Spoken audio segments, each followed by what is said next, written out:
5ஆம் அதிகாரம், மன்னிக்கிறோம், 5ஆம் அதிகாரம் 13, 14 வசனத்தை வாசிக்கும்படி கேட்கிறேன்.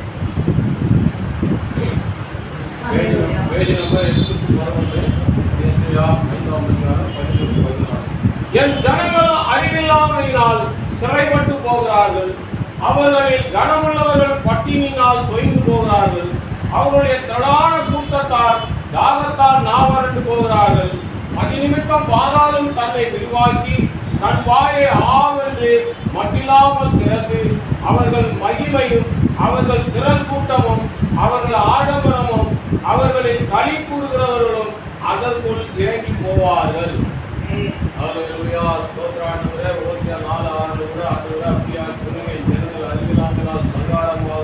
அதே போல அப்பா ஏசியா 5ஆம் அதிகாரம் 14 வார்த்தையில நல்லாவே சொல்லியிருக்கிறேன். ஆண்டவரே, இது ஆவியினுடைய ஆண்டவரே அப்பா ஆழம் அகலத்து ஆண்டவரே அப்பா இருதமாக பலையில் எழுதி கொள்ள ஆண்டவரே காதுள்ளவர்கள் கேட்க கடம் என்று சொல்ல உங்களுடைய வார்த்தை அதி கவனமாய் கேட்க வேண்டிய வார்த்தை ஆண்டவரே. இதனுடைய அர்த்தத்தை நிதானமாய் நிதானிக்க தன்னாவே இருக்கு ஆண்டவரே. பொதுவே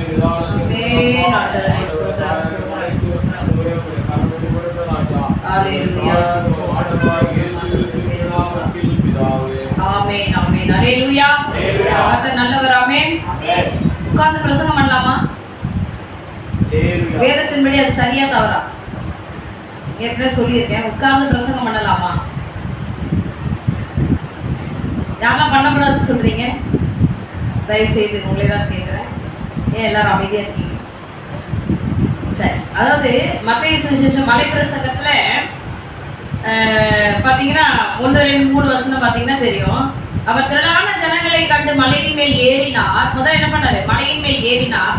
அவர் உட்கார்ந்த பொழுது அவருடைய சீஷர்கள் அவரிடத்தில் வந்தார்கள். அவர் உட்கார்ந்த பொழுது ஆண்டவர் வந்தாங்க. அதாவது சீஷர்கள் எல்லாம் ஏறி வராங்க. அப்பொழுது அவர் தமது வாயை திறந்து அவர்களுக்கு உபதேசிக்க ஆரம்பிக்கிறார். அல்லேலூயா, அல்லேலூயா. அதே போல மத்தேயு 24ஆம் அதிகாரத்திலையும் மத்தேயு சுவிசேஷம் 24ஆம் அதிகாரம் 3ஆம் வசனத்தை பார்த்தீங்கன்னா, பின்பு அவர் ஒலிவ மலையின் மேல் உட்கார்ந்து இருக்கையில் சீஷர்கள் அவரிடத்தில் தனித்து வந்து, இவர்கள் எப்பொழுது சம்பவிக்கும்? உங்களுடைய வருகைக்கும் உலகத்தின் முடிவுக்கும் அடையாளம் என்ன? எங்களுக்கு சொல்ல வேண்டும் என்றார். அதனால ஆண்டவராக இயேசு கிறிஸ்து உட்கார்ந்து தான் பிரசங்கம் பண்ணினார். எனக்கு சரீரத்துல பலவீனம், சரியா, ரொம்ப பலவீனமா இருக்கிறபடினால உட்கார்ந்து பண்றேன். யாரும் இது கனவீனம் பண்றாங்கன்னு நினைக்க கூடாது. அதனால இதை சொல்ல வந்தேன். கர்த்தர் நல்லவர். ஆமென். கர்த்தருக்கு பலன் இருந்தது. அதிலும் அவர் உட்கார்ந்து என்ன பண்ணலாம்? உட்கார்ந்தாலே என்ன பண்ணுவோம்? நல்லா அழகா பேசுவோம். எத்தனை பேர் ஆமென் சொல்றீங்க? கூடி உட்கார்ந்து செபிப்போம். உட்கார்ந்து பேசினா அது வேற. பரியாசம் பண்ணல என்ன பண்ணுவாங்க? உட்கார்ந்து பேசுவாங்க. அது அப்படி இல்லை. கர்த்தருடைய வேதத்தை தியானிக்கணும். ஒரு கூட்டம் போட்டு அழகா வெள்ளிக்கிழமைகள் அந்த மாதிரி நடக்கு. அவ்வளோ அற்புதமாய் கர்த்தருடைய ஆவியானவர் இடைப்படுகிறார். அல்லேலூயா. அடியாருடைய பலவீனத்தை நிமித்தமாய் நான் உட்கார்ந்து பிரசங்கம் பண்ணுகிறேன். கர்த்தரை மன்னிப்பாராக. ஆமென். நல்லவர். நம்ம செய்திக்கு நிறைய கடந்து சொல்லுவோம். ஏசாயா தீர்க்கதரிசி புத்தகம் 5ஆம் அதிகாரத்திலே 13, 14 வசனம், என் ஜனங்கள் அறிவில்லாமையினால் சிறைப்பட்டு போகிறார்கள். அவர்களில் கனமுள்ளவர்கள் பட்டினியினால் தொய்ந்து போகிறார்கள். அவருடைய திரளான கூட்டத்தார் தாகத்தால் நாவறண்டு போகிறார்கள். பரிசுத்த ஆவியானவர் என்ன சொல்லுகிறாரு? 20 வருஷம், 30 வருஷம், 15 வருஷம் ரட்சிக்கப்பட்டு பல வருடங்கள் ஆன ஜனங்கள் இன்னும் என்ன சொல்றாங்க? இன்னும் எங்களுக்கு சரியான ஆகாரம் இல்லைன்னு சாட்சி சொல்றாங்க. நாங்க ரொம்ப கஷ்டப்படுறோம்னு சொல்றாங்க. இன்னும் நாங்க என்ன இல்ல, பணம் இல்ல, கஷ்டப்படுறோம். வேதத்தின்படி இது தவறான ஒரு காரியம். எத்தனை பேர் உள்ள இருக்கிறீங்க? அல்லேலூயா. எல்லாவற்றுக்கும் நம்ம கஷ்டப்படவே கூடாது. ஏன்னா நம்மை போஷிக்கிற தேவன் ஆதாமை உருவாக்கும் முன்பதாகவே அவனுக்கு தேவையான எல்லாவற்றையும் அவர் என்ன பண்ணாரு? உண்டாக்கினார். அல்லேலூயா. உங்களை வந்து சந்திக்கும் முன்பதாக ஆண்டவர் உங்களுக்கு என்ன பண்ணிட்டார்? எல்லாவற்றையும் அவர் நியமித்து வைத்து விட்டார். கர்த்தருடைய நாமம் உலக தோற்றத்துக்கு முன்பதாகவே தாயின் கருவில் அருமையான பாட்டு எழுதியிருக்காங்க. இப்ப அதெல்லாம் நீங்க ஆராதனை பாடணும். அதெல்லாம் என் தாய் உருவாகும் முன்னமே என் கருவை கண்டீரே. என் தாயே உருவாகல, ஆனா என்னுடைய கருவை நீ பார்த்தீர். என் பெயர் உருவாகும் முன்னே என்ன பண்ணார் ஆண்டவர்? ஓ, எவ்வளவு அற்புதமான தேவனா! தரிசனத்தை வச்சுங்களேப்பா. கர்த்தருடைய நாமம் மகிமைப்படுவதாக. பரிசுத்த ஆவியானவர் விசனத்தோடு சொல்லுகிறது கடைசிக்கு, என் ஜனங்கள் அறிவில்லாமையினாலே சிறைப்பட்டு போகிறார்கள். முதல் காரியம், உன்னை சிறையிருப்புல வைக்கணும் நான்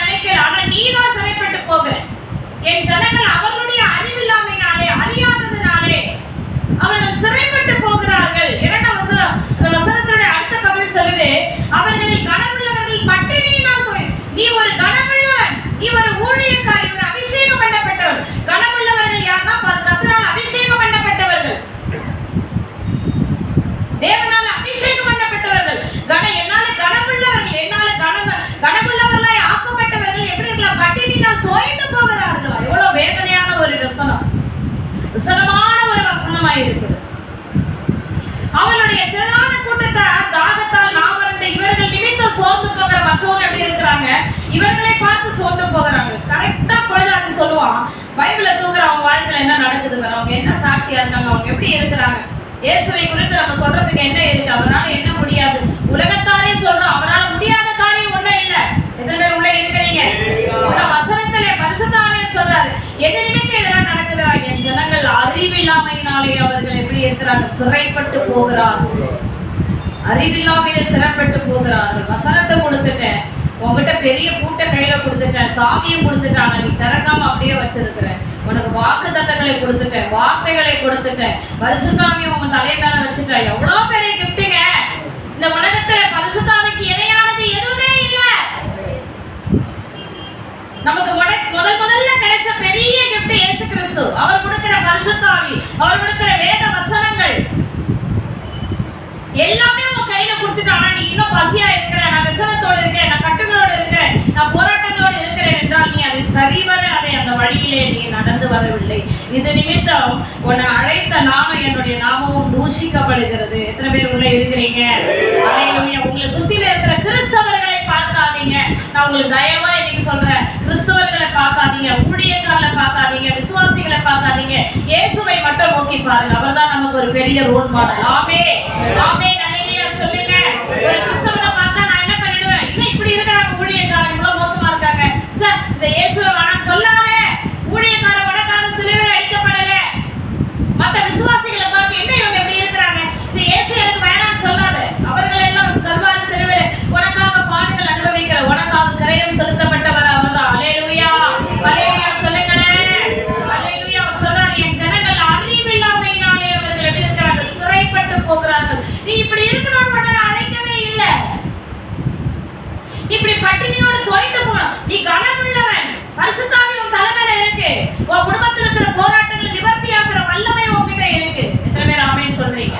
அல்லேலூயா, அல்லேலூயா சொல்லுங்களேன். இது நிமித்தம் தான் என்ன ஆகுதுன்னா, அடுத்த வசனம் சொல்லுது, பாதாளம் தன்னை விரிவாக்கி கொண்டிருக்கிறதா. வா, வந்து விழு, உள்ள வா, உள்ள வந்து விழுவா. பட்டினியா கடை தோய்ந்து போ. ஏன்னா நமக்கு கிடைக்கப்பட்ட அழைப்பு, ரட்சிப்பு என்னன்னு முதல்ல நமக்கு ஞானம் இல்லை. நமக்கு கொடுக்கப்பட்ட அபிஷேகத்தை பற்றி நமக்கு அறிவில்லை. நம்மை தெரிந்து கொண்ட தேவனை குறித்த ஞானம் இல்லாதபடினால்தான் இவைகள் எல்லாம் சம்பவிக்கிறது. எத்தனை பேர் உள்ள இருக்கிறீங்க? சொல்லுங்களேன்.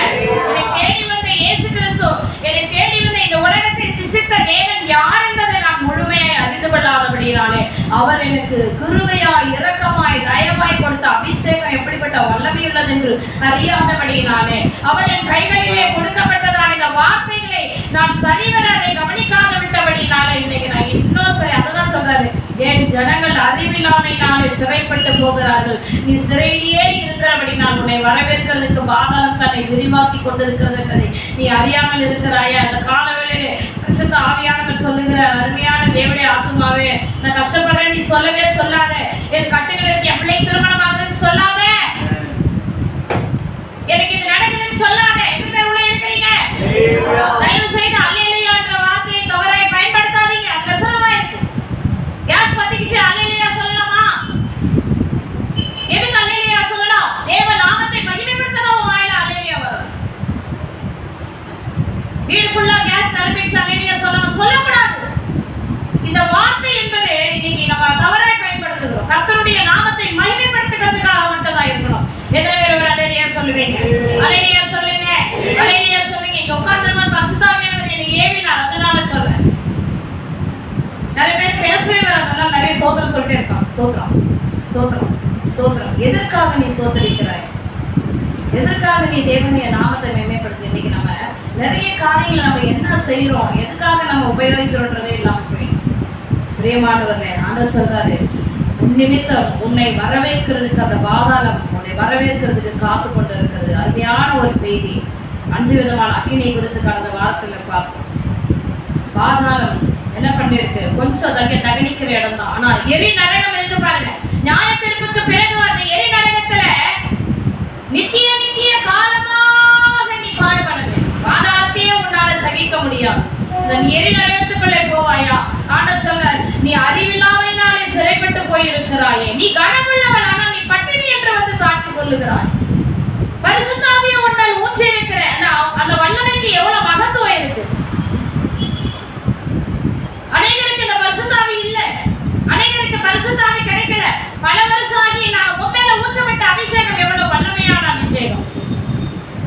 ஆண்டவர் சொல்றாரு, அவர்களில் கனமுள்ளவர்கள் பட்டியலினால் தோய்ந்து போகிற ஆண்டவர் விசனப்படுகிறார். ஐயோ என் தேவனே, கர்த்தருடைய ஆவியானவர் உன்னை அழைத்து உன் பாவங்களை கழுவி, சேற்றில் இருந்த உன்னை கழுவி என்ன பண்றார் ஆண்டவர்? பரிசுத்த ஆவியை உன் மேல ஊத்தி அதனோட வரங்களையும் வச்சு, உனக்குன்னு ஒண்ணுமே இல்லை, நம்மளெல்லாம் மதிய மாட்டான், நம்மளை கனப்படுத்த வரங்களை கொடுத்து, அந்த வரங்களின் நிமித்தமாய் அவர் நாமத்தை நீ பிரஸ்தாபப்படுத்தும்படியாக. அல்லேலூயா. ஏதாவது நல்ல சென்ட் ஒண்ணு என்ன பண்றோம், திரும்பி பாக்குறோம்ல, யாரும் அதை அடிச்சுட்டு போறான், இந்த வாசனை யார் நிமித்தம் வந்ததை நம்ம பாக்குறோம்ல. இந்த கிறிஸ்துவனுடைய வாசனை உனக்குள்ள இருக்க வெளியே வரணுங்கிறதுக்காகத்தானே அழிந்து போக வேண்டிய உன்னை, பாதாளத்துக்கு போக வேண்டிய உன்னை ஆண்டவர் தூக்கி எடுத்தாரு. நீ ஒருவரை மனவாட்டி திருச்சபையில வந்து பட்னியா இருக்கேன்னு சாட்சி சொல்லவே கூடாது. அல்லேலூயா. அவரை தேடு ஜனமே. யாரையும் பார்த்து நீங்க பின்வாங்கி போயிடாதீங்க. தயவாய் சொல்லுகிறேன், எந்த ஊழியக்காரனையும் பார்த்து இயேசுவை விட்டு பின்வாங்கி போயிடாதீங்க. எந்த விசுவாசி பிள்ளைகளை பார்த்து நீங்க இயேசுவை விட்டு கொடுத்துடாதீங்க. உங்களை தேவன் அழைத்து உங்களுக்கு ஞானஸ்தானம் கொடுத்து, நீ என்னுடைய பிள்ளை, இனிமே நீ உலக பிரகாரமான கவலைப்படுகிற கஷ்டப்படுகிற வேலை உனக்கு வேணாம், உன்னை நான் பசி இல்லாம உன்னை நடத்துவேன், நீ வேலையை செய்யவா, என் நாமத்தை நீ மகிமைப்படுத்த உன்னை அழைச்சிருக்கிறாரு. பக்தி, அவன் யார் அழைக்கிறாதமா? பக்தி உள்ளவனை தமக்காக அவர் தெரிந்து கொள்ளுகிறார். கரைகளுக்கு நீ கர்த்தருடைய நாமத்தை மேம்படுத்தும். நீங்களா பக்தி உள்ளவர்கள் ஒரு காலத்துல நிச்சய ஆராதனை அப்படி பக்தியா இருந்தவங்க. நீங்களா பக்தி உள்ளவர்கள், உயிர் இல்லாதவர்களுக்கு நீங்கள், பெயர் தெரியாதவர்களுக்கு நீங்க என்ன பண்ணீங்க? ஆராதனை செய்வீங்க. ஆனால் ஆண்டவர் சொன்னார், இதோ நீ ஆராதிக்கிற தேவன் நானே, இனி என்னை நீ ஆராதிப்பாயாக, என்னை நீ மகிமைப்படுத்துவாயாக, உனக்கு எல்லாவற்றையும் நான் செய்வேன். என்னுடைய சத்தத்துக்கு செவி கொடுத்து என்னுடைய வார்த்தை கீழ்ப்படிந்து போ. அல்லேலூயா. அல்லேலூயா. சொல்லாதீங்கப்பா, நம்ம இனிமே அப்படிப்பட்ட சாட்சிகள் சொல்றாரு.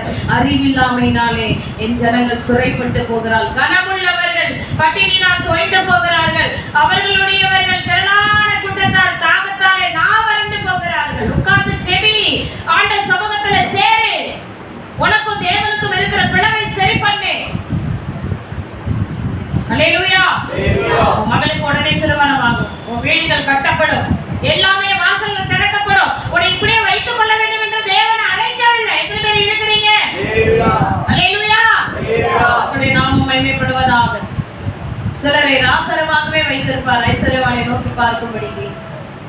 அவன் வீட்டு வாசல்லே வச்சிருப்பார். சாப்பாடு கொடுப்பானா ஒண்ணு வந்து கொட்டுறானே, இவ்வளவு சாப்பாடு கொட்டுறானே, காலில் புண்ணு வந்துருச்சே, மருத்துவமனைக்கு போறது கூட காசு இல்லையே, அது நாய் ஒரு பக்கம் அந்த ரத்தத்தை நக்கிட்டு, அது கூட நாயை கூட அண்ணன் தான் அனுப்பியிருப்பாரு. அந்த ரத்தம்லாம் நக்கப்படலன்னு வச்சுக்கலாம். ஆனா நாயினுடைய சலைவா ரொம்ப மோசமான ஒரு கிருமி, பாக்டீரியா, அது உள்ள போச்சுன்னு வச்சுக்கலாம், நாய் கடிச்சாலே ரொம்ப கொடுமை. அந்த நாயினுடைய சலைவா, அதனுடைய எச்சில் வந்து சரீரத்துல பட்டு அந்த லாசருவை என்ன பண்ணுச்சா, அந்த பருக்கல்ல வர அந்த ரத்தத்தெல்லாம் அந்த நாய் நக்குச்சா. எவ்வளோ ஒரு கொடூரமான ஒரு சூழ்நிலைகள்ல லாசரு இருந்தா.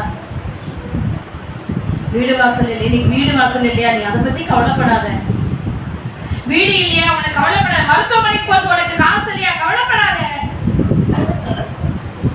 எனக்கு பலவீனமா இருக்கு, எனக்கு மருத்துவமனைக்கு போக காசு இல்ல, நீ கவலைப்படாத.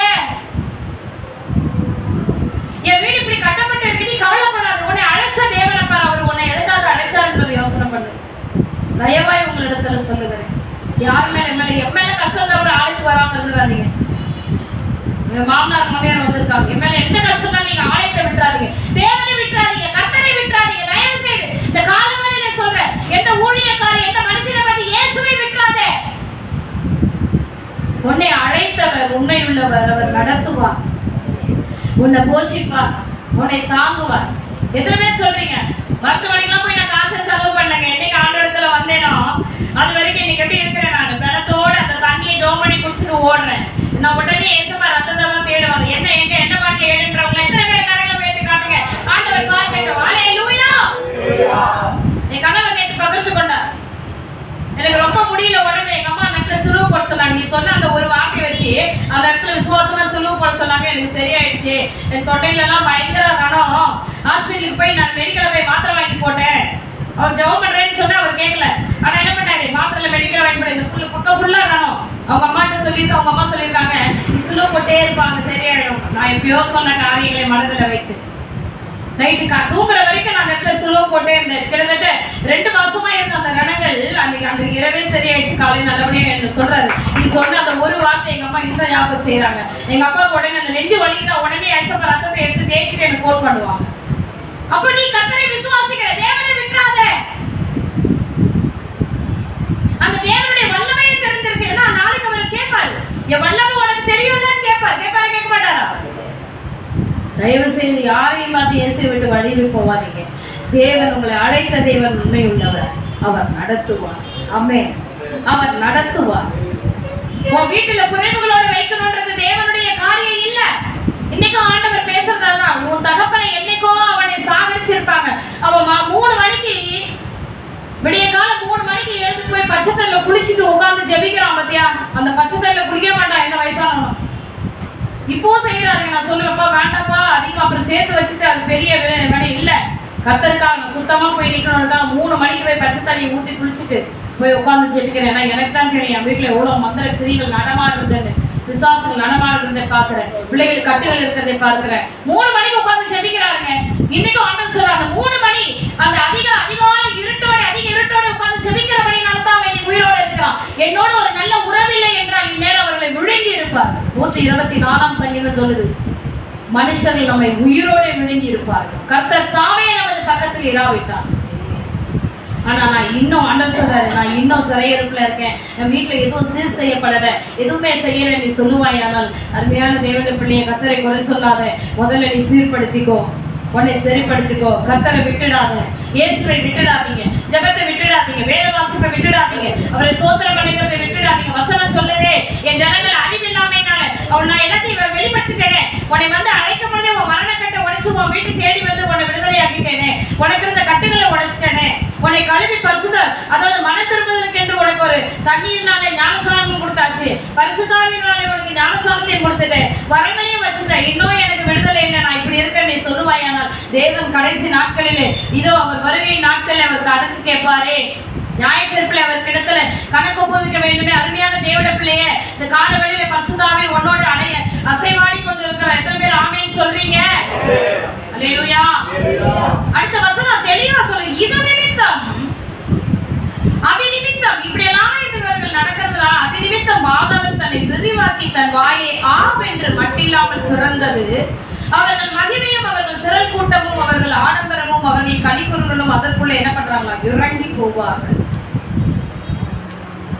நான் இன்னைக்கு ஆண்டவர்கிட்ட சொல்றேன், இந்த பூமியிலே ரொம்ப பாடுறேன், தயவு செய்து என்னை கைவிட்டுறாதீங்க ஆண்டவர். பூமியிலே நான் கண்ணீரோட வேதனையோட இருக்கிறேன், தயவு செய்து என்னை கைவிட்டுறாதீங்க, என்னை எப்படியாவது பரலோகத்துக்கு கூட்டு போயிடுங்க, நான் வாசல்ல தடுக்கியாவது உள்ள வந்து விழுந்துடணும்.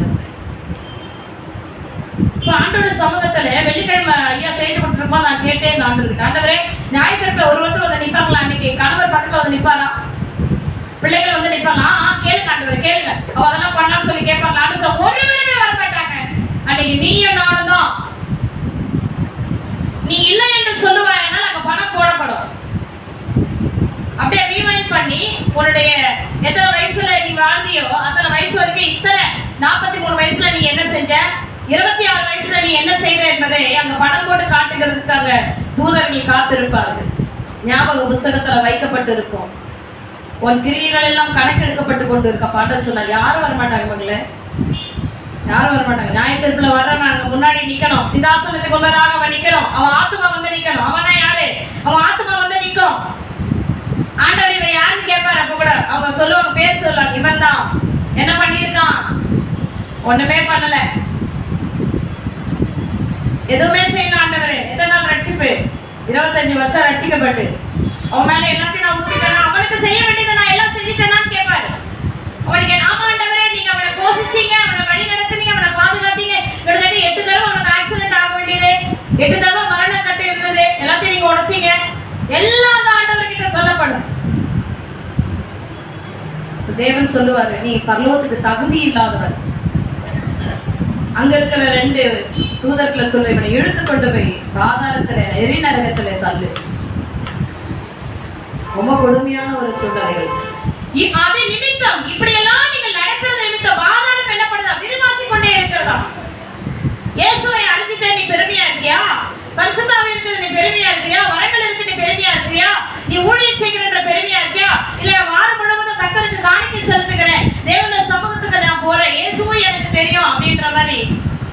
நீங்க சொல்லிக் கொண்டு இருப்பாய், ஆனால் இதோ நீ ஒரு கிரியைகளையுமே செய்யவில்லை. பாதாளத்தை என்ன பண்ணுதான், அது தன் வாயை விரிவாக்கி கொண்டு இருக்கிறதா வசனம் சொல்லுது. அது நிமித்தம் பாதாளம் தன்னை விரிவாக்கி தன் வாயை ஆம் என்று மட்டில்லாமல் திறக்குது. அப்படின்னு என்ன அர்த்தம்? மட்டில்லாமல் என்ன அர்த்தம்? அன்லிமிட்டட்ல வாயை திறக்குதான். வாங்க வாங்க எல்லாம் உள்ள வந்து விழுவா, எப்படி அழைக்குமா? அது உள்ள இருக்க பிசாசுங்க என்ன பண்ணுவாங்க? நல்லா பாருங்க, நல்ல பவர்ஃபுல்லான பிரேயருங்க. ஒரு 2 நாள் பிரேயர் விட்டுட்டேன், அவ்வளவுதான். 3ஆவது நாள் வந்துச்சு, வந்து செம்ம கால் விளையணும், கை விளையணும். ஆவியாளர்கிட்ட கேட்டாங்க, என்ன ஆண்டவர் எவ்வளவு விளைவினமா இருக்கு, நீ இத்தனை நாள் ஊழியத்துல துரத்தினால எல்லாம் மொத்தமா லைன் கட்டி வந்து நிக்குது. 2 நாள் நீ ஜபத்தை விட்டுட்டல, உன்னை வேதனைப்படுத்த வந்து நிக்குது. பாத்தீங்களா? என்னையா நீ விரட்டின? நீ அவரோட சமூகத்திலே உட்கார்ல, உன்னுடைய சார்ஜ் போயிடுச்சு. இதோ உன்னை வந்து நான் என்ன பண்றேன், நாசம் பண்ணுகிறாங்க. தூரத்துலதான் நீ அந்த பலவீனமாக்குச்சு. அதுவே என்னால தாங்கள் ஆவியாளர்கிட்ட மன்னிப்பு கேட்டு, கர்த்தாவே இந்த ஜபத்தை உட்கார வைங்க தொடர்ந்து சொல்லி ஆண்டோட சமூகத்துல உட்காருவாங்க.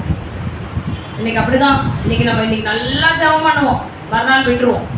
ஆனா இன்னைக்கு எதெல்லாம் கட்டமோ அதெல்லாம் என்ன பண்ணுவோம், வந்து உன் வாசல் பண்ணில நிற்கும். உன் வீட்டுல பிரச்சனைகளை போடும், உன் குடும்பத்துல போராட்டங்களை போடும்.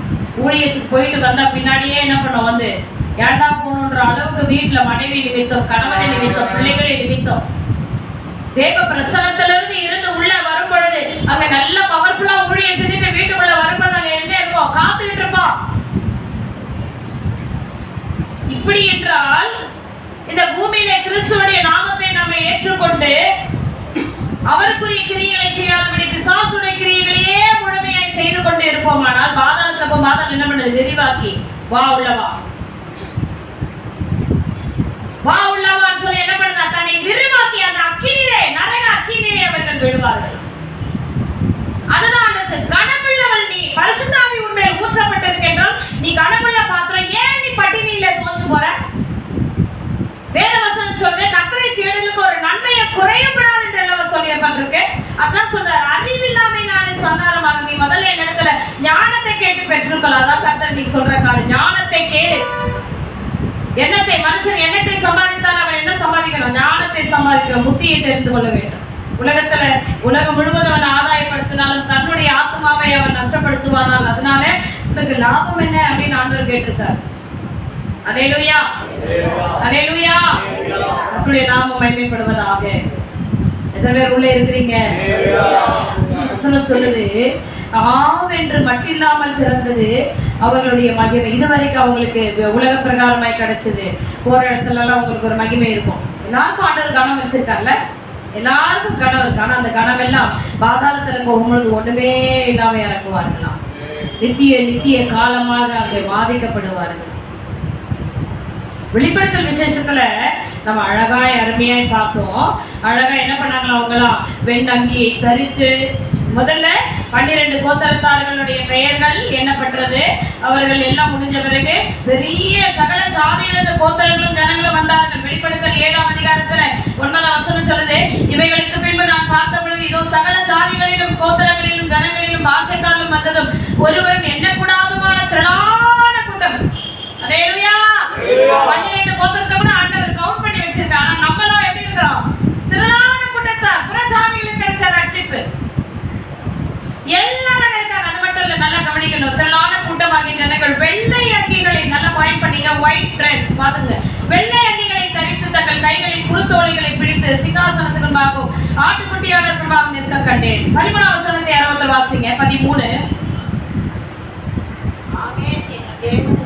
13ஆம் வசனம் வாசிங்கப்பா. வெளிப்படுத்தல் 7.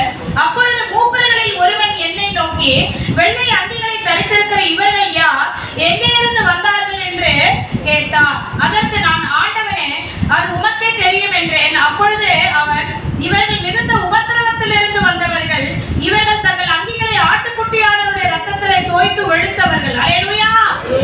வைட்னஸ் பண்ணவங்க யாரு?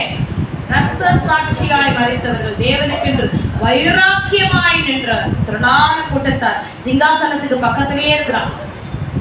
இருந்து தேவனுக்கு என்ன பண்றாங்க, மகிமையை செலுத்தி கொண்டு இருக்கிறார். மிகுந்த உபத்திரவத்தில் இருந்து வந்தவர்கள். அல்லேலூயா. எந்த மிகுந்த உபத்திரம்? சொல்லுங்க, நம்ம லாங்குவேஜ்ல எது மிகுந்த உபத்திரவம்? வீடு கட்டாமல் இருக்கிறது, வீடு வாசலாமல் இருக்கிறது, வாடகை வீட்டில் இருக்கிறது, கணவன் சரியில்லை, மனைவி சரியில்லை, கடன் பாரங்கள், பிள்ளைகள் திருமணம் ஆகல, நல்ல வேலை கிடைக்கல, குடிகார பிள்ளை. இது உபத்திரமா உனக்கு? இது உபத்திரமா? வேதம் சொல்லுகிற உபத்திரவத்துக்குள்ள இன்னும் வரவே இல்லையே மனவாட்டி திருச்சபையே. வேதம் சொல்லுகிற உபத்திரவத்துக்குள்ள நீ இன்னும் என்டரே ஆகல. அப்புறம் எங்க பரலோகம்? கிடையாது. பரலோகத்தை யோசிக்கவே வேண்டாம். வேதம் சொல்லப்படுகிற உபத்திரவத்துக்குள்ள நீ வரவே இல்லை. கிறிஸ்துவின் நிமித்தம் நீ பாடுபட வேண்டும். அட்லீஸ்ட் அப்படின்னு சொல்லப்படுகிறது. ஏன் அட்லீஸ்ட்னா?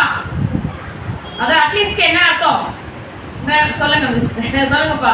அட்லீஸ்ட்னா என்ன அர்த்தம்? இதாவது நம்முடைய பாஷையில இதையாவது அப்படின்னு அர்த்தம். அட்லீஸ்ட் அனுதினமும் முழங்காலிலே நின்று தேசத்துக்காக நீ கதறி ஜெபிக்கும் பொழுது உனக்கு சில போராட்டங்கள் வருது பாருங்க, அதாவது உங்களுக்குள்ள இருக்கணும். அதை தேவன் அங்கீகரிப்பார். ஏன்னா முதலாவது யார் மேல முத்திரை போடப்படுகிறது? தேசத்துக்காக திறப்பில நின்று கண்ணீரோடு ஜெபிக்கிற ஜாமக்காரன் நெற்றியில முத்திரை போட சொல்லி இருக்கிறார். அருமையான வார்த்தைகள்லாம் இருக்கு வேதத்துல. நம்ம பைபிள் வாசிக்கிறதே இல்லை, நேரங்கள் கிடைச்சா கூட வேதம் வாசிக்கிறதே இல்லை. அருமையான வார்த்தைகள்லாம் இருக்கு. முத்திரை போடப்படுகிறது. அனுதினமும் விடாதபடிக்கு கர்த்தருடைய சமூகத்துல முழங்கால் படியிட்டு உண்மையாய் ஜெபிக்கிறீங்க. அங்கே நடமாடிக்கிட்டு போன் பிரேயர் இதெல்லாம் நடக்குது. ஆண்டவர் சொன்னார், போன்ல ஜெபிக்கிறாங்க. ஒருத்தவங்க தான் சோதனை பண்ணுவாங்க, மத்தவங்க படுத்துட்டு இருப்பாங்க, மத்தவங்க அங்க பேசிட்டு உட்காந்துருக்கோம். கர்த்தருடைய ஆவியானவர் பேசுறாங்க, சோதனை வழி சேர்த்து பொழுது அங்க பேசிட்டு உட்காந்துருக்காரு. கேட்ட கான்ஃபரன்ஸ் கால்ல நாங்க பிரேயர்ல இருக்கிறோம். சண்டை போடுறது, நாயை கொலைக்க விடுறது, நடமாடி கொண்டிருக்கிறது. இது ஆண்டவர் சொன்ன இந்த ஜெபத்தை நான் அங்கீகரிக்கல.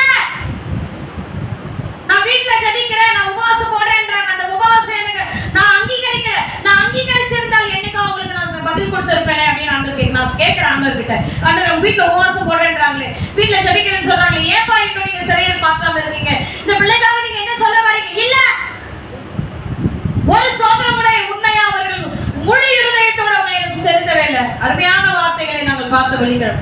உன் தேவனாகிய கர்த்தரை உன் முழு இருதயத்தோடு, உன் முழு ஆத்துவோடு, உன் முழு பலத்தோடு நீ அன்பு கூறுவாயாக. அதைதான் ஆண்டவர் அங்கீகரிக்கிறார். இது ஆராதனையா இருந்தாலும் சரி, தேவனுடைய சமூகத்துல நீ காத்திருக்கிறதா இருந்தாலும் சரி, முழு இருதயத்தோடு. நிறைய பேர் சொல்றாங்க நாங்க ஃபாஸ்டிங் போடுறோம், கேட்டா வேலையில இருக்கிறாங்க, போய் 10 பிள்ளைங்களை அடிப்பாங்க. உபவாசம் வெடிக்காம நாங்க உபவாசங்க, நான் சாடலாம் வரமாட்டோம் அப்படின்றாங்க. என்ன உபவாசம் இருக்கிற நீ? ஆண்டு சொல்றாரு, என்னுடைய பார்வையில் பட்டினியா இருக்கிறது. நீ தேவனால் அங்கீகரிக்கப்படாததுனால தாங்க அவர் பதில் கொடுக்கல. உன் ஜெபம் போகல, உன் ஜெபம் போகல. ஒருவேளை நீ நினைச்சிட்டு இருக்கிறியா? ஒருவேளை நம்ம நினைச்சிட்டு ஆண்டவர் ஏற்ற காலத்துல செய்வாரு. எப்ப செய்வாரு?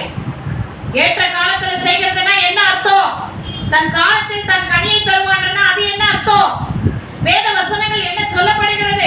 நீங்க நிறைய பேர் சொல்றாங்க 15-10 வருஷம் ஆச்சு என் பிள்ளைக்காக காத்திருக்கிற ஆண்டவர் ஏற்ற காலம் இல்ல. 400 வருஷம் அடிமைத்தனத்துல இருந்த இஸ்ரவேலர்கள் மறுபடியும் 40 ஆண்டு காலம் வனாந்தரத்துல சுத்த விடுறாரு ஆண்டவர். ஏன்? 10 நாளுக்குள்ள காதேஸ் பர்னேயாவில் இருந்து கானான் தேசத்துக்குள்ள போறதுக்கு 10 நாள் தான்.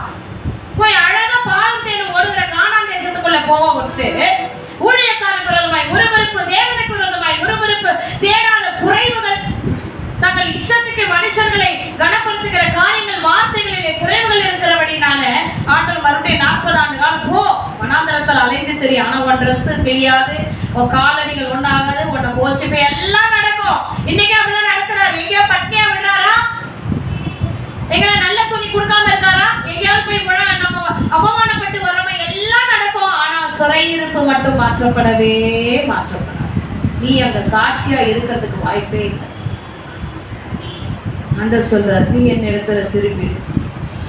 யார் இவர்கள்? மிகுந்த உபத்திரவத்துல வந்தவர்கள் தான் அங்க வெளியாகி தங்க தரிக்கிறாங்க. அப்ப நமக்கு அங்க பரலோகத்துல இடம் இல்லையா? இல்லையே.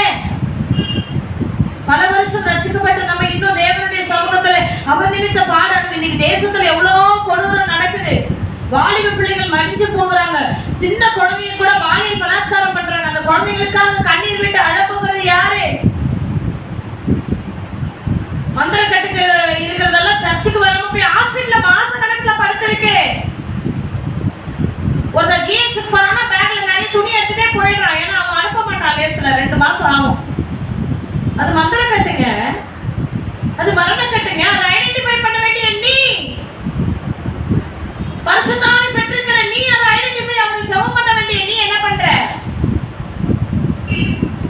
கர்த்தர் ஹாஸ்பிட்டல் ஊழியத்துக்கு நிறைய பேர் அனுப்புறாரு. எல்லாம் இன்னைக்கு நல்லா கவனிங்க, எந்த ஊழியங்களும் மகிமையா போகல, எல்லாம் அப்படி அப்படியே ஜாம் ஆகி நிக்குது.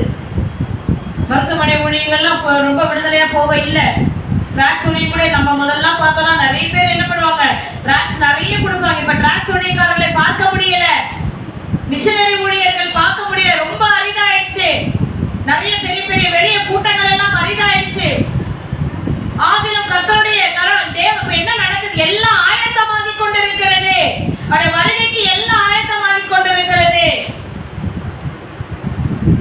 கர்த்தருடைய ஆவியானவர் உங்களோட மட்டுமல்ல என்னோட பேசிக் கொண்டிருக்கிறார். எத்தனை பேர் இருக்கிறீங்க இங்க உள்ள? எத்தனை பேர் உள்ள இருக்கிறீங்க? எல்லாம் ஆயத்தமாயிட்டுக்காக நான் என்ன பண்றேன் தெரியுமா?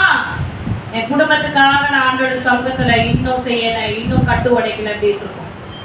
நல்லா மனதில் வைத்துக் கொள்ளும். நீ கனமுள்ளவள், நீ கனமுள்ளவன். ஆண்டவர் சொல்ற பரிசுத்தாவை பெற்ற நீ கனமுள்ளவன். அந்த பரிசுத்தாவிற்கு ஒரு வல்லமை உண்டு, மகிமை உண்டு. உபத்திரவத்தில் இருந்தவர்கள் தான் வெண்ணங்கியை தரித்தார்கள். அந்த உபத்திரவத்துக்குள்ளேயே வரலையே நம்ம இன்னும். நமக்கு தெரிஞ்ச காரியங்கள் இப்படி இருக்கு. எத்தனை பேர் உள்ள இருக்கிறீங்க? ஒரு அல்லேலூயா சொல்லுங்க. அல்லேலூயா. ஆண்டவர் சொன்னாரு, கணவனுக்காக மனைவி வந்து நிப்பாளா? நான் கேட்டேன் ஆண்டவர்கிட்ட, பிள்ளைகளுக்காக அப்போ வந்து பேசுவாங்களா? ஆண்டவர் என் பிள்ளைய கொஞ்சம் உள்ள சேர்த்துங்கப்பான்னு சொல்லுவாங்களா? அதெல்லாம் கிடையாது. ஒருத்தரும் தனித்தனியா அவன் ஆண்டவர் கேட்டு, எப்படிப்பா அவ்வளவு பேரு நீங்க நியாயம் இருப்பீங்க? அது என்னுடைய பாடு. ஒவ்வொருத்தரும் நியாய தீர்ப்புல வரணும். வந்து நின்றவுடனே அவனுக்கு வேண்டிய ஒரு ஜட்ஜ்மெண்ட் இருக்கு. பிரியமானவர்களே, தயவு செய்து ஆண்டோடைய சமூகத்துல உங்களால ஊழியமே செய்ய முடியலையா? வாங்க, பிறப்பு காத்திருப்பு கூட்டத்துல வந்து உட்காந்து கண்ணீர் விட்டு கதறுங்க. ஜபனா எப்படி பண்ணோம் தெரியுமா? பிறக்க சபையில மார்ல அடிச்சு ஜபம் பண்ணுவாங்க. என் தேசத்தை நீ சத்தியமானவரே, கண்ணீர் வடியில தாரே இல்ல. இன்னைக்கு அது கிடையாது. ஆண்டவரே தேசத்தை பாதுகாத்து கொள்ளுங்க. ஆண்டவர் சொல்ற நைட் பிரேயர் தான் நடந்துட்டு இருக்கு, சீக்கிரமா நான் நிறுத்த போறேன்னு சொல்லிட்டார் ஆண்டவர். மன்னிச்சுங்க, சீக்கிரமா நைட் பிரேயர் முடிவு வரப்போகுது. ஆண்டவர் கேட்கிற கதறலினுடைய சத்தத்தை தான் அவர் கேட்பார், அவர் அங்கீகரிப்பார். நறுங்குண்டது ஆவியை தான் நான் புறக்கணியாமல் இருப்பேன். தூக்கத்துல ஆண்டவரை தேசத்தை பார்த்து கொள்ளுங்க. அவங்கள இப்ப இல்ல, ஏன்னா இந்த நீயே உள்ளுணர்வோடு செய்யல, அந்த ஜபம் மேலையும் போகல. யாராவது முடியுமானாலும் இதை போன் பண்ணி நீங்க அவங்க கிட்ட சொல்லுங்க, நடத்துறவங்க சீக்கிரமா என்ன. ஏன்னா பிரேயர்ல இரவுல நடந்துட்டு இருக்கிறாங்க, அவங்கவுங்க வேலைகளை செய்யறாங்க, அவங்கவுங்க பேசிட்டு இருக்கிறாங்க. எவ்வளவு கொடூரமான ஒரு காரியம். ஆண்டவர் கேட்கறத முழு இருதயத்தோடு, முழு ஆத்மாவோடு, முழு பலத்தோடு. அவர் அழகா சொன்னாரு பரிசுத்த ஆவியானவர், இப்படி முழு இருதயத்தோடு, முழு ஆத்மாவோடு, முழு பலத்தோடு என்னை தேடுகிறவங்க தான் ரகசிய வரையிலே அழகா சாலியா எடுத்துக்கொள்ளப்படுவார்கள். உடம்பு நோவாம போகிறது. எத்தனை பேர் சொல்றீங்க உடம்பு நோவாம? நிறைய பேர் சொல்லுவாங்க உடம்பு நோவாம நோம்பு கும்பிடுறியா அப்படின்னு. பரிசுத்தாவின் பிரசன்னத்திலேயே நீ இருந்து அவருடைய சித்தத்தையே செய்து அவரை வெறுக்க மனுஷனுக்காக பின்மாற்றம் அடைந்தவர்களுக்கு பயங்கர கொடுமை. ஆண்டவர்கிட்ட சொல்லிடலாம். இன்னைக்கு அநேக ஆத்துமாக்கள் பாதாளத்துல அலறிட்டு இருக்கு. என் வீட்டுக்காரர் சொல்லல, என் மனைவி சொல்லல, என் பிள்ளைகள் சொல்லல, அந்த ஊழியக்காரர் சொல்லல, அவனுக்கு நான் பதில் தருவேன். ஆனா நீ பேசாத, உன்னை சந்திச்சல நான் இங்க. அதாவது எதுக்காக திருவிழா எடுக்கிறோம் சொல்லுங்க? எதுக்காக திருவிழா எடுக்கிறோம் சொல்லுங்க? திருவிழா எதுக்காக எடுக்கிறோம்? ராபோஜனம் எதுக்காக எடுக்கப்படுகிறது? சீக்கிரம் சொல்லுங்க. யாரும் சொல்ல மாட்டீங்க. ராபோஜனம் எதுக்காக எடுக்கிறோம்? அதுவும் மாசத்துல 2 முறை எடுக்கிறோம். எதுக்காக எடுக்கிறோம்? நம்ம கிறிஸ்தவர்கள் என்பதற்காகவா, அல்லது ரட்சிக்கப்பட்டுட்டோன்றதுக்காகவா, இல்ல ஒயிட் ட்ரெஸ் போடுறோன்றதுக்காகவா, இல்ல பரிசுத்த பெந்தகோஸ்தே சபையில வந்தோன்றதுக்காகவா, இல்ல அவருடைய மரணத்தை தெரிவிக்கும்படிக்கு. அதான் சொல்றார், என் மரணத்தை நினைவு கூறும்படிக்கு இதை நீங்க செய்யுங்க. நான் இந்த பூமிக்கு வந்தது உண்மை, உனக்காக என் சதைகள் பிச்செடுத்தது உண்மை, உனக்காக ரத்தத்தின் தண்ணீரை நான் அந்த பூமியில சிந்தினது உண்மை, என் மரணத்தை நினைவு கூறும்படிக்கு இதை செய்யுங்கள் என்று சொன்னார். ஒருத்தர் கூட நீங்க வாய்ப்பு சொல்லு. அந்த மரணத்தை நினைவு கூறுனா, அப்போ பாதாளத்துல இருக்கிறவனுக்கும் தெரியும் இயேசு இந்த பூமிக்கு பாவத்துக்காக, என் பாவத்துக்கு பரிகாரியாக வந்தாருன்னு உனக்கு தெரியல, நீ யாரையும் கை காட்டவே முடியாது. ஆண்டவருக்கு ஏன் ரொம்ப கோபம் வந்துச்சுன்னா, ஆதாம் இந்த இடத்துல நிக்கிறான், எல்லாம் என்னை பாருங்க, ஆதாம் இங்க நிக்கிறான், ஏவாள் இங்க நிக்கிறா, சர்ப்பம் இங்க வந்து எல்லாம் லைன்ல நிக்கிறான். என்னை பாருங்க, பலிபீடத்தை தயவு செய்து பார்க்கும்படி கேட்கிறேன். மறுபடியும் தலை குஞ்சிட்டே இருக்கீங்க. என்னை பாருங்க, ஆதாம், ஏவாள், வலு சர்ப்பம். ஆதாம கேட்கும், ஆதாம் சொல்றான், நீங்க கொடுத்தவளால தான் நான் சாப்பிட்டேன். இவ சொல்றா, அதுதான் என்ன வந்துச்சு. இது ஆண்டவர் பயங்கர டென்ஷன் ஆயிடுச்சு. நீ உண்மையை சொல்லிருக்கலாம்ல, ஆண்டவரே நான் தவறு செய்து விட்டேன் ஆண்டவரே. இன்னைக்கு நம்ம அப்படிதான் காரணம் காட்டிட்டு இருக்கிறோம். மத்தவங்க அவங்களாலதான் நான் வரல, அவங்களாலதான் நான் சர்ச்சைக்கு வரல, அவங்களாலதான் நான் போல, அவங்களாலதான் நான் பண்ணல, அவங்களாலதான் நான் ஜெபிக்க வரல சொல்லாத. அவங்க வந்து உனக்கு வழிபடுத்தல, உனக்காக கிரையை செலுத்தல, உனக்காக வந்து கல்வாரி சிலுவையில கிரையை செலுத்த, உனக்கு கிரையை செலுத்தப்பட்டவர் ஆண்டவராகிய இயேசு கிறிஸ்து. கரங்களை தட்டி கர்த்தருடைய நாமத்தை மகிமைப்படுத்துவோம். உனக்காக நான் ஜீவனையே கொடுக்க முடியாது, ஏன் கொடுக்கலாம்? உனக்காக ஏன் ஜீவன் ஆனா சொல்றாரு. எத்தனை பேர் உள்ள இருக்கிறீங்க? இயேசு கிறிஸ்து தன்னை அப்படியே பலியா, யார் அந்த இயேசு கிறிஸ்து? பிதாவாகிய தேவன் வார்த்தை மாம்சமாகி அப்படியே இறங்கி வந்து முழுமையா உனக்கு, அதனால சொல்லப்பட்டிருக்கல, சொல்லி இருக்கா இல்லையா? என் பிள்ளை அப்படின்னு நீ உரிமையா சொல்றியே, உனக்கு 10,000 கொடுத்திருக்க, அதை நீ கொடுத்துதான் ஆகணும்னு சொல்றியே. அதே போலதான் சொல்லப்பட்டிருக்கு, உனக்கு எல்லா கிரயத்தையும் நான் கல்வாரி சிலுவையிலே செலுத்தி இருக்கேன். அதனாலதான் பிதாவாகிய என்ன பண்றார்? குமாரனே அனுப்புறார். பிதாவின் மகிமை பொருந்தினவராய், பிதாவின் மகிமை பொருந்தினவராய் அவர் வரும்பொழுது அங்கே தயவில்லை, அங்கே இறக்கல்ல, எதுவுமே இல்லை. பிரியமானவர், எல்லாரும் முழங்கால் படியிடுங்க, எல்லாரும் முழங்கால் படியிடுங்க. கர்த்தருடைய சமூகத்திலே நம்ம தயவா எல்லாரும் மனம் இறங்கி ஆண்டவருடைய சமூகத்திலே எல்லாரும் நம்மை தாழ்த்தி ஆண்டவருடைய சமூகத்தில் ஒப்பு கொடுக்கலாமா? அப்பா அப்பா எல்லாம் கதறிங்க. அப்பா அப்பா, எனக்கு கொடுத்த ரட்சிப்பு எவ்வளவு மகிமையான ஒரு காரியம். விக்கிரக ஆராதனை செய்து கொண்டிருந்த, தேவர்களுக்கு பலியிட்டு கொண்டிருந்த ஆண்டவரே, தேவதைகளை வணங்கி கொண்டிருந்த, பிசாசுகளை வணங்கி கொண்டிருந்த என்னை, அப்பா உண்மையுள்ள தேவனாகிய நீர் ஆண்டவரை எப்படிப்பட்ட தேவன் என்பதை அறிய வைத்தவர், என் கண்களை தெரிய வைத்தவர். உம்மிடத்துல வல்லமை உண்டு என்று எனக்கு தெரியும், உம்மை மகிமைப்படுத்த வேண்டும் என்று தெரியும் ஆண்டவரே, உம்மை சோதரிக்க வேண்டும் என்று தெரியணும். வேத வசனம் சொல்லுதே. பிரியமானவர்களே, இப்பொழுது நீங்க முழங்கால் படியிட மாட்டீங்களா? எல்லாரும் ஆண்டவருடைய சமூகத்தில் ஒப்புரவாயிடுங்க. ஆண்டவருடைய சமூகத்தில் ஒப்புரவாகிறவனுக்கு கர்த்தருடைய மகிமை வெளிப்படும், கர்த்தருடைய மகிமை வெளிப்படும். ரோமர் எழுந்த நிருபம் 1ஆம் அதிகாரத்திலே 21ஆம் வசனம் சொல்லுது, அவர்கள் தேவனை அறிந்தும் அவரை தேவன் என்று மகிமைப்படுத்தாமலோ சோதனையாமலும் இருந்து தங்கள் சிந்தனைகளாலே வீணரானார்கள். உணர்வில்லாத அவருடைய இருதயம் இருள் அடைந்தது. எல்லாம் தெரியும், அதான் கேட்பாங்க, உனக்கு எல்லாம் வெளிப்படுத்திட்ட, நீ யாரையும் கை நீட்டாத, நீ கனமுள்ளவன், நீ கனமுள்ள பாத்திரம், உனக்கு பரிசுத்தாவியை வச்சிருக்கிறேன். ஆனா நீ சொல்ற, நான் பட்டினியில தோஞ்சு போகிறேன். தயவு செய்து எல்லா முழங்கால் படியிடுவீங்களா? கர்த்தர் உங்கள் ஒவ்வொருவரோட பேசி இருக்கிறார். யாரை பார்த்து ஆண்டவரை விட்டுறாதீங்க, இயேசுவை விட்டுறாதீங்க, இயேசுவை விட்டுறாதீங்க. ஓ எல்லாரும் முழங்கால் படியிட்டு, ஓ தெய்வமே, நீங்க எல்லாம் கேட்கும் பொழுது, உன் மனம் உடைந்து கேட்கும் பொழுது ஆண்டவர் இறங்கி வருவார், கர்த்தர் இறங்கி வருவார். அருமையான ஆத்துமாவே, தேவ சமூகத்துல ஒப்புரவாக சத்தத்தை உயர்த்தி மத்தியில் இருக்கிறதான செல்வினையை வந்து ஜெபிப்பார்.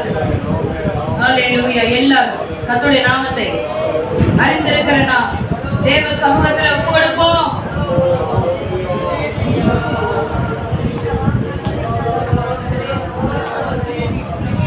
ஹல்லேலூயா, ஹல்லேலூயா. தேவ கரத்தில் ஒப்பு கொடுப்போம், ஒப்பு கொடுப்போம். தேவ சமூகத்தில் நம்ம இருதயத்தை ஒப்பு கொடுப்போம், நம்முடைய ஆத்மாவை ஒப்பு கொடுப்போம், நம்முடைய சரீரத்தை ஒப்பு கொடுப்போம், நம்முடைய விலகினங்களை ஒப்பு கொடுப்போம். நம்மை பலப்படுத்தும்படியாக, நம்மை திடப்படுத்தும்படியாக, நம்மை உயிர்ப்பிக்கும்படியாக, தேவ ஆவியானவர் நம்மை ஆட்கொள்ளும்படியாக நம்மை விட்டு கொடுப்போம். ஆண்டவரே, என்னை ஆட்கொள்ளும் ஆண்டவரே, என்னை பலப்படுத்தும் ஆண்டவரே, என் சோர்வுகளை மாற்றும் ஆண்டவரே, என் விலகினங்களை மாற்றும் ஆண்டவரே. ஆண்டவரே, என்னுடைய பாவங்களை மன்னியும் ஆண்டவரே, என்னுடைய குறைகளை மன்னியும் ஆண்டவரே, என்னுடைய அக்கிரமங்களை மன்னியும் ஆண்டவரே, என் மீறுதல்களை மன்னியும் ஆண்டவரே. என் ஜனங்கள் அறிவின் தீமையினாலே சிறைப்பட்டு போகிறார்கள் என்று சொல்லி வேதம் சொல்லுகிறது. தேவனுடைய பிள்ளைகளே, பல நேரங்களிலே நாம் சிறைப்பட்டு போகிறோம். பாவத்திற்கு சிறைப்பட்டு போகிறோம். பிசாசுடைய ஆளுகைக்கு நாம் சிறைப்பட்டு போகிறோம். ஹalleluya. உலகத்துக்கும் உலகத்தினுடைய கேட்டுக்கும் கிரியைகளுக்கும் விலகி போகாதபடிக்கு அவைகளுக்கு நாம் சிறைப்பட்டு போகிறோம். ஹalleluya. என் சிறையிருப்பு மாறட்டும் ஆண்டவரே, என் சிறையிருப்பை மாற்றும் ஆண்டவரே. பரிசுத்த ஆவியானவரே, ஒரு விசை கூட என்னை கட்டவிழ்த்து விடும் என்று சொல்லி நாம் எல்லாரும் வாய்களை திறந்து பேசுவோம். ஆண்டவரிடத்தில் பேசுவோம். ஒரு விடுதலை பெற்றவர்களாய் நாம் இந்த இடத்தை விட்டு கடந்து செல்லுவோம். பரிசுத்த ஆவியானவர் நம்மை பலப்படுத்தும்படியாக, உயிர்ப்பிக்கும்படியாக ஆண்டவரே என்னை கட்டவிழ்த்து விடும் ஆண்டவரே. என் பாவத்தின் கட்டை அவிழ்த்து விடும் ஆண்டவரே. என் மாம்சத்தின் கட்டுகளை அவிழ்த்து விடும் ஆண்டவரே. பிசாசுடைய கட்டுகள் அழிந்து மாட்டும் ஆண்டவரே. ஹalleluya, ஹalleluya, ஹalleluya. அநேக நாட்கள் நாம் ஜெபித்திருக்கலாம், அநேக காரியங்களுக்காக நாம் விண்ணப்பித்திருக்கலாம். ஆனாலும் இன்னும் பதில் வராததின் காரணத்தை இந்த காலை வேளையிலே பரிசுத்த ஆவியானவர் உங்களுக்கு வெளியரங்கமாய் பேசியிருக்கிறார். இந்த வார்த்தைகளை அறிக்கையிடுவோம். ஆண்டவரே, என் குறைவுகள் தான் ஆண்டவரே, என்னுடைய பாவம் தான் ஆண்டவரே, என்னுடைய யோசனையினாலே நான் அழிந்து கொண்டிருக்கிறேன் ஆண்டவரே. நான் சிந்தனையினாலே நான் வீணராக இருக்கிறோம் என்று சொல்லுகிறது. ஹalleluya. என்னுடைய சிந்தனைகளை பரிசுத்தப்படுத்தும். கர்த்தருக்கு ஏற்றவைகளை நான் சிந்தனைகள் சிந்திக்கட்டும் ஆண்டவரே. ஹalleluya, ஹalleluya. வேதம் சொல்லுகிறது, கிறிஸ்து இயேசுவில் இருக்கிற சிந்தையை உங்களில் இருக்க கடவுள் என்று சொல்லி வேதம் சொல்லுகிறது. நம்முடைய சிந்தையில் தேவ ஆவியானவர் வரட்டும், தேவ பிரசன்னம் இறங்கட்டும், கல்வாரி இரத்தம் ஊற்றப்படட்டும், தேவனுடைய வல்லமை ஊற்றப்படட்டும், தேவனுடைய பிரசன்னம். ஹalleluya. உச்சம் தலைமுதல் உள்ளம் கால்வரை ஒவ்வொருவரையும் ஆண்டவர் கட்டவிழ்க்கிறோம் ஆண்டவர். வார்த்தையினாலே கட்டவிழ்க்கிறோம், ரத்தத்தினாலே கட்டவிழ்க்கிறோம் ஆண்டவர், ஆவியினாலே கட்டவிழ்க்கிறோம் ஆண்டவர். விடுதலை உண்டாகட்டும் ஆண்டவர், விடுதலை உண்டாகட்டும் ஆண்டவர். ஒருவராகிலும் கற்று ஆண்டவரே அழிந்து பாதாளம் செல்வது உங்களுடைய சித்தம் இல்லை ஆண்டவரே. இவ்வளவு பெரிதான ரட்சிப்பை நாங்கள் பெற்ற பின்பு நாங்கள் கவலையற்றவர்களாயிராதபடிக்கு, சாக்கிரதை உள்ளவர்களாய் இருக்கத்தக்கதாக, விழிப்புள்ளவர்களாய் இருக்கத்தக்கதாக, தேசத்தில் இருந்தவரை நாமத்தை மகிமைப்படுத்தத்தக்கதாக, ராஜ்யத்தை பணியத்தக்கதாக, சபையை கட்டத்தக்கதாக, ஒருவருமான சடங்களை உங்களுடைய சமூகத்தில் கொண்டு வரத்தக்கதாக வல்ல கருவியாக மாற்றும் ஆண்டவரே. சொல்லுங்க, என்ன சொல்லுவோம்? என்னை கருவியாக எடுத்து பயன்படுத்துவோம், என்னை கருவியாக மாற்றும் ஆண்டவரே. சாத்தானுக்கு நாம் உடன்படுவது இல்லை, பிசாசுக்கு நாம் உடன்படுவது இல்லை, அவருடைய கிரியைகளுக்கு நாம் உடன்படுவது இல்லை. ஹalleluya, ஹalleluya, ஹalleluya. வேதம் சொல்லுகிறது, இயேசு சொன்னார், நான் செய்த கிரியைகளை நீங்களும் செய்வீர்கள், நீங்களும் தேவனுடைய கிரியைகளை செய்ய வேண்டும். ஆண்டவரே, நான் இழந்தவருடைய கிரியைகளை செய்யட்டும் ஆண்டவரே. உம்முடைய ராஜ்யத்தை கட்டட்டும் ஆண்டவரே. உம்முடைய நாமத்தினாலே விடுதலை கூறட்டும் ஆண்டவரே. கட்டுண்டவர்களை விடுதலையாக்கும்படியாக கர்த்தர் நம்மை தெரிந்து கொண்டிருக்கிறாரே ஒழிய நாம் கட்டப்பட்டு போவதற்கல்ல, நாம் கட்டப்பட்டு போவதற்கல்ல. அநேகருடைய கட்டுகளை அழுத்தும்படியாக தேவன் நம்மை தெரிந்து கொண்டிருக்கிறார். ஓ சந்தனமலாஷியா ரிமா கட்டுரிவினா சீகத்துரிவி கவனா ஹனுமரோவினா சடவினா துரிவி கவனா.